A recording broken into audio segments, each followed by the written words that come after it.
All right, we are back on Morning Line. Thanks for joining us during this hour discussion about the election kicking off less than 24 hours from now. Representative Johnny Garrett with us, Republican from Goodlettsville, Representative John Ray Clemens, Democrat from Nashville, both of them joining us on Zoom. Thank you guys for coming on this morning. And we've got a few more calls, people with questions, comments. I think we have another Mary, as I said, up next. Mary, go down there and vote. Hey, Mary, go ahead. You there, Mary?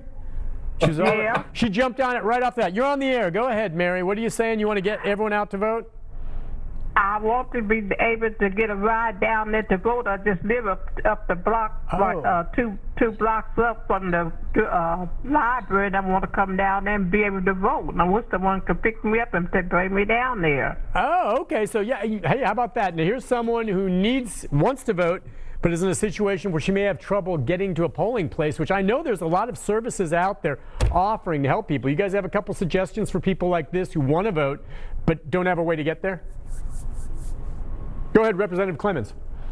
Yeah, I would just add that a lot of churches are taking their congregants and they encourage early voting early on. So a lot of the local churches around town are doing GOTV, a lot of nonpartisan independent groups. I'm not sure where Mary lives, but we can certainly provide her information, and I can get it to you post-show, Nick, and if you can reach out to her, and we'll get her in touch with somebody to take her to the polls. Sounds good. We'll do that. Representative Garrett, I suppose I'd seen the other day, as a matter of fact, we did a story on it about a limo service that's offering free rides for folks to go. So I would imagine you would echo the same thing. I don't know who she's voting for or how, but she just wants to get there, and I think everyone who wants to vote needs to have a way to get there, and I know there's ways to do that.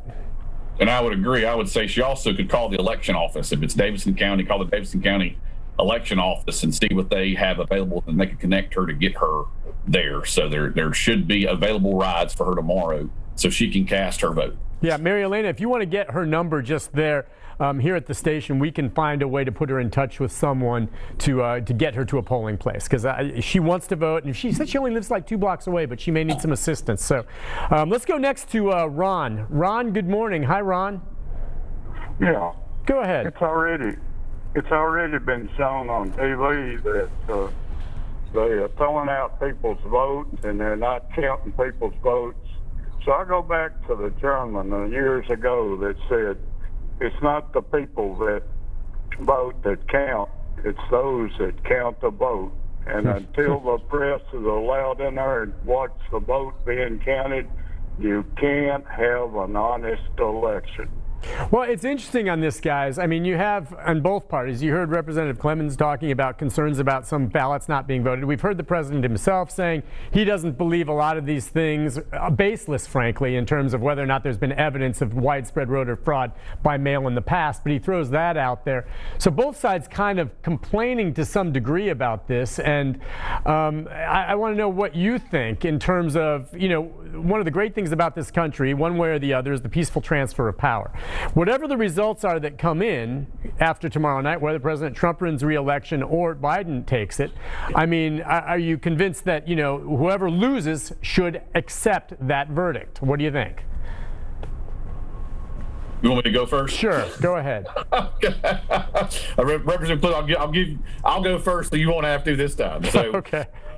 But I do think that in a fair, honest election, whether the president loses, whether Biden wins, that the peaceful transfer of power should take place. I kind of go back to what I mentioned before in Bush v. Gore, where, I kind of stayed up all night, and I'm sure John Ray did the same thing when when Gore conceded, then retracted the concession, and then all of a sudden we had a fight. We had a fight all the way up to the Supreme Court to determine, who won that election. And not to get into the details of all that, but that was a crazy, crazy time. And so I do think that we've got to be prepared to make sure that if there is a re-election of the president, that Biden's team and Biden's supporters need to realize that that was a fair and accurate election and the president was truly re-elected.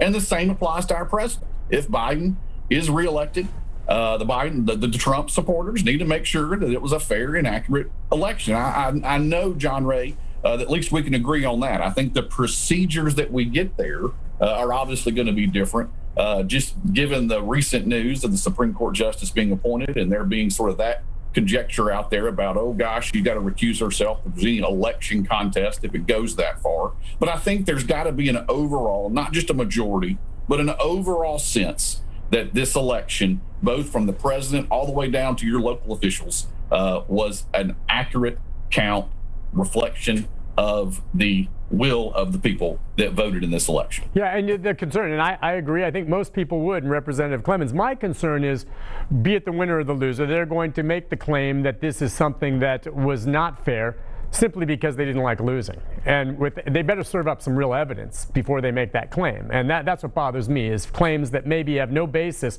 but it just wasn't fair, so I'm not accepting it. Well, you got to give us some evidence of that. And again, there has never in U.S. history been any evidence of widespread voter fraud, period. End of story. Widespread. It's just not there. And I don't know why. Maybe it happens this time around, but you better have some evidence of it. Representative Clemens, go ahead. Well, I kind of chuckle because there's nothing that this president says that has any facts to back up his assertions of anything on any topic. But yeah, I mean, if you're going to challenge an election, there has to be evidence of fraud. You know, we've seen, again, like I said, accusations for the last 10 years of massive voter fraud or a threat of fraud in Tennessee elections. And that's been used to pass discriminatory and voter ID laws and everything else in the state of Tennessee. There is no evidence of massive fraud. What we have is the potential for fraud in elections. You know, we got the president of the United States telling people to go vote twice. He's got them, you know, planted in his supporters' heads and others' heads that mail-in absentee voting is fraudulent. You know, that's not how someone should lead. It's simply inappropriate, and it raises a lot of suspicions on both sides of the aisle. Now, do those suspicions need to be merited before legal action is taken? Absolutely. You know, again, you know, Representative Garrett pointed to the Gore Bush race in 2000. I was in D.C. at the time, and it was a wild time. And we can have debates on whether or not that should have gone to the Supreme Court or not. Senator Day O'Connor certainly regretted it coming to the Supreme Court, or accepting it rather. So hopefully these things are done on the up and up. I'm sure, you know, you got election officials in every single county, in every single state, who are responsible for ensuring this. And so it comes down to a lot of people expecting them to do the right thing. And I hope that they do. But, you know, again, all these mail-in ballots and absentee ballots that are sitting there waiting to be opened tomorrow morning, they must be counted and counted appropriately, or there will be suspicions raised and inevitable illegal action will be taken.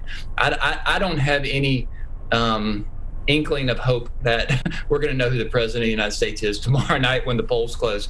I think it's going to be in the following days. And again, it all goes back to how this sitting president reacts and how he reacts on election night. If he declares victory prematurely as soon as the first state comes in, and if he holds up in the White House, and if he does allow a peaceful transfer of power. But you know, again, it goes back to we must expect better of those who we elect to lead us, to lead by example. And this president has failed to do so thus far. And we can only hope that he will lead by example tomorrow night and continue the rich tradition of this country by allowing a peaceful transfer of power.